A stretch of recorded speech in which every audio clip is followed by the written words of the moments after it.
Dernière capsule de ce cours, donc troisième capsule, la planification des soins. Le plan. D'abord une petite introduction, ensuite les outils de planification pour une continuité des soins, on va dire des généralités, avant de parler des caractéristiques de la planification en tant qu'outil chronologique évolutif, planification qui nécessite d'avoir un certain nombre de critères d'écriture, des critères de qualité, et on terminera par quelques exemples de planification. En introduction, 3 points importants. Les supports de planification de soins sont divers et variés. Vous avez déjà pu, j'imagine, le constater sur les différents terrains de stage. Différence entre la version papier et la version numérique. La version papier a pour objectif uniquement l'organisation du travail, alors que la version numérique aura un double objectif qui sera à la fois votre organisation de travail, mais également la traçabilité. Le double effet qui se coule, une action, 2 objectifs. Donc la planification des soins est un outil qui permet aux soignants d'organiser à la fois les soins autour du patient, mais aussi d'organiser sa propre journée. Les supports ont beaucoup évolué au fil des temps. Vous avez pu avoir à un moment donné des planifications murales, et puis on est passé aux planifications individuelles, sur un document papier journalier ou sur un document papier plus pérenne, où on écrivait au crayon à papier, on effaçait, etc. Dans certains services, vous pouvez encore trouver ce type de planification, notamment pour les aides-soignantes. Pour les versions numériques, donc c'est à la fois une organisation mais aussi une traçabilité, et les versions numériques, vous verrez, vous aurez parfois la possibilité d'éditer soit en individuel pour un patient, soit sur un groupe de patients, ce qui vous permet d'organiser également votre journée. De plus en plus, les planifications vont être issues des chemins cliniques et des plans de soins types. C'est quelque chose que vous avez beaucoup vu en première année, je ne vais pas y revenir. Je vais plutôt m'attarder sur ce cours, sur la planification journalière passe soignant que vous pouvez vous élaborer sur un support papier, à défaut d'avoir un support informatique. Donc les caractéristiques d'une planification de soins.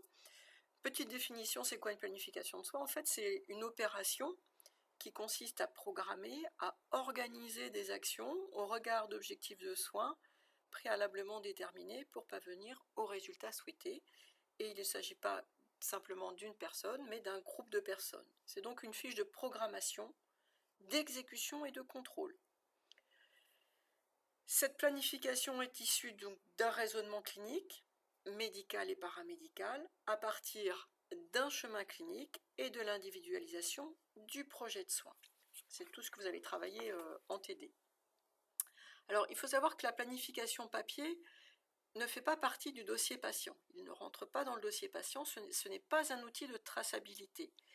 C'est un outil d'organisation personnelle, individuelle pour le soignant, mais qui doit quand même avoir la même rigueur d'utilisation qu'un outil du dossier patient, puisqu'il doit permettre la continuité des soins, éviter les oublis, et surtout il doit être utilisable par tous.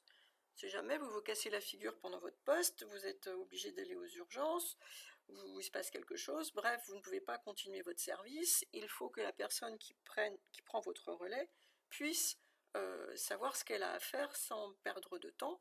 Et donc votre planification, effectivement, doit répondre à un certain nombre de critères que vous verrez tout à l'heure, et doit être comprise et lisible par tous. Donc c'est un outil qui va vous aider à vous organiser dans la prise en charge d'un groupe de patients, et également qui pourra vous servir comme support en fait dans votre transmission orale. Élaboration d'une planification de soins. Alors, ça commence par le recensement de l'ensemble des soins directs à réaliser auprès du groupe de personnes que vous prenez en soins. Ce recensement se fait à partir du chemin clinique et ensuite vous l'adaptez aux besoins du patient en fonction des transmissions que vous aurez lues ou que vous aurez eues au moment de la prise de poste. Attention, les soins indirects n'apparaissent pas sur cette planification. On est bien sur une planification qui permet de visualiser l'ensemble des activités de soins du service auprès des patients. Cette planification est centrée sur les patients et non pas sur la fiche de poste. Donc tout ce qui va être soins indirects, comme les temps de transmission, la prise de rendez-vous, la commande de pharmacie par exemple, ça fait partie de votre fiche de poste, ça ne va pas apparaître sur la planification. N'apparaîtra sur la planification que les soins directs auprès de la personne. Et vous allez voir, vous allez aussi faire apparaître vos soins qui vous appartiennent, mais aussi les soins des autres professionnels de santé. Vous allez également hiérarchiser ces actions, ces soins. Et c'est important de le faire parce que chaque jour est différent. Vous avez une personne qui passe en isolement, vous allez être obligé de changer votre planification puisque vous allez terminer par les soins auprès de cette personne. Mais l'évolution aussi de la personne au cours de la journée peut vous obliger à vous réorganiser et à de nouveau hiérarchiser vos soins. Donc c'est une planification qui évolue tous les jours et qui peut évoluer tout au cours de la journée. Vous allez aussi tenir compte des ressources humaines et matérielles et des contraintes institutionnelles. Les contraintes institutionnelles, eh bien, c'est par exemple quand vous êtes dans un établissement satellite, vous allez tenir compte de l'heure du passage de la navette pour effectuer les bilans sanguins, pour respecter le temps entre le prélèvement et l'analyse. Alors, dans l'idéal, c'est la navette qui s'adapte à vous, mais dans la réalité, pas toujours. Donc, soyez vigilants aux heures de navette pour savoir à quelle heure vous allez prélever vos bilans. Les ressources humaines, c'est vous n'êtes qu'une seule infirmière ce matin. Comment je fais pour ne pas planifier 2 soins en même temps à 2 personnes différentes? Vous allez hiérarchiser. Quelle est la personne qui doit être prélevée en premier, par exemple, et puis le pansement, ça peut être fait après, et vous allez également, du coup, vous organiser en fonction des autres. Les contraintes, les ressources humaines, c'est aussi, il y a des aides-soignantes, il y a des kinés, il y a des ergots, il y a différentes interventions de différents professionnels de santé. Eh bien, il faut vous caler aussi sur vos organisations, et ça se fait en collaboration, en partenariat avec tout le monde. Tenir compte de la qualification des personnels, vous n'allez pas effectivement demander à l'aide-soignante de faire un prélèvement sanguin. Attention au glissement de tâches. Alors, nouveau programme aide-soignant à partir de l'année prochaine qui va leur permettre de faire un peu plus de choses, qui va du coup vous libérer notamment des glycémies capillaires, je vais y arriver. En attendant, les glycémies capillaires, c'est vous. Donc voilà, faites attention à la qualification des personnes, à leur formation, avant de déléguer. Voilà, donc je le redis, cette répartition doit pouvoir permettre de visualiser l'ensemble des activités de soins du service, en tout cas de votre groupe de patients, sur la journée. Petite diapo pour bien insister sur cette notion d'outil chronologique évolutif. C'est au départ une planification prévisionnelle où vous déroulez sur la durée du poste ce qui est censé être réalisé, ce qu'on a vu tout à l'heure. Mais à tout moment, cette planification doit être réajustée. C'est un outil évolutif qui peut changer à tout moment. La planification est faite en début de poste, d'accord, et puis elle va être modifiée en fonction des événements de la journée. Vous allez modifier les surveillances, vous allez réajuster une prescription médicale, et puis comme le dit si bien Maître Yoda, en mouvement est l'avenir. Donc ce que vous prévoyez à 7 heures à la prise de poste ne va pas forcément être ce qui va être fait dans la journée, mais la planification vous donne une lisibilité de ce qui doit être fait et doit être réajusté tout au long de la journée et bien évidemment tous les jours aussi.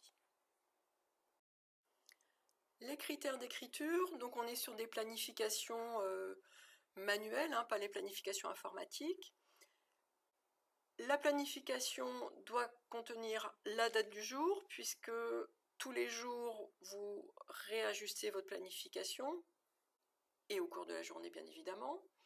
Vous évitez le recto verso pour une meilleure lisibilité. Quand vous avez tout sur une même page, vous avez une meilleure vision de ce qu'il y a à faire. L'idéal est d'écrire au crayon en papier ou éventuellement au stylo magique. En tout cas, utilisez un crayon qui puisse s'effacer pour éviter les ratures, puisque vous réajustez au fur et à mesure de la journée votre planification. Pour respecter l'anonymat, on vous conseille de marquer plutôt les initiales du patient, et attention aussi de garder votre planification dans votre poche, ne pas la laisser traîner. Quelquefois, on peut quand même reconnaître effectivement un patient grâce aux initiales et aux soins qui sont faits. Pour les traitements, notez simplement la clause thérapeutique et le mode d'administration. Toujours éviter le recopiage pour éviter les erreurs. Donc une fois que vous savez qu'il y a un antibiotique IV à injecter, vous allez vous référer à la prescription médicale, surtout qu'elle a peut-être pu évoluer en cours de route. Donc comme ça, on est sûr de ne pas se tromper. Bien noter aussi qui fait quoi, c'est intéressant si jamais vous avez une question sur un soin qui doit être fait, comment ça s'est passé, etc. Donc comme ça, vous savez qui à aller voir. Et puis, cocher, c'est un conseil, les soins réalisés. Ça diminue votre charge mentale, d'autant plus si vous n'avez pas accès à la traçabilité du dossier de soins tout de suite après, et s'il y a un décalage, au moins vous savez que ça a été fait, vous vous libérez dans votre tête de cette action. Les critères de qualité pour terminer, donc il s'agit toujours là des planifications manuscrites que vous pouvez faire. Il ne s'agit pas des planifications informatiques. La planification que vous allez élaborer doit être fiable. C'est encore la palissade, mais évidemment, évitez les erreurs tant qu'à faire. Cette planification doit être réactualisée à tout moment. D'accord. Elle doit être exhaustive, donc doivent apparaître tous les soins sur cette planification pour chaque patient, tous les soins prescrits ou qui relèvent du rôle propre de chaque intervenant. La planification doit être précise, lisible par tous, et ça c'est extrêmement important aussi, elle doit pouvoir être utilisée à tout moment par tout le monde, j'ai pu le dire dans une diapo précédente. Il vous arrive quelque chose, vous ne pouvez pas terminer votre poste, il faut que la personne, en lisant votre planification, puisse s'en sortir. Et c'est pour ça qu'elle doit également être rationnelle, c'est-à-dire logique, pratique, éviter les codes couleurs très personnels qui fait que la personne qui prend votre suite, elle ne va rien comprendre à ce qui s'est passé, à qu'est-ce qui a été fait, pas fait, pourquoi du rouge, pourquoi du vert, voilà. Logique, pratique. Voilà un petit peu les critères de qualité d'une planification. La suite du PowerPoint, je vous laisse la regarder. Il s'agit d'exemples de planification manuscrite avec différents modèles. Je vous laisse regarder ça. Vous verrez sur les terrains de stage, il en existe plein de sortes, des individuels, des par groupe. Vous regarderez un petit peu tout ce qui existe et puis vous vous adapterez effectivement à chaque fois. L'avenir, c'est bien sûr la planification informatique. Maintenant, l'expérience me fait dire que on aura toujours besoin un peu de son petit bout de papier dans la poche pour faire un peu à sa manière. Voilà. Ensuite, quand vous aurez vu ces différents modèles, je vous propose d'aller sur le Google Drive, le Google Form avec les exercices de transmission. Le lien est sur la fiche pédagogique.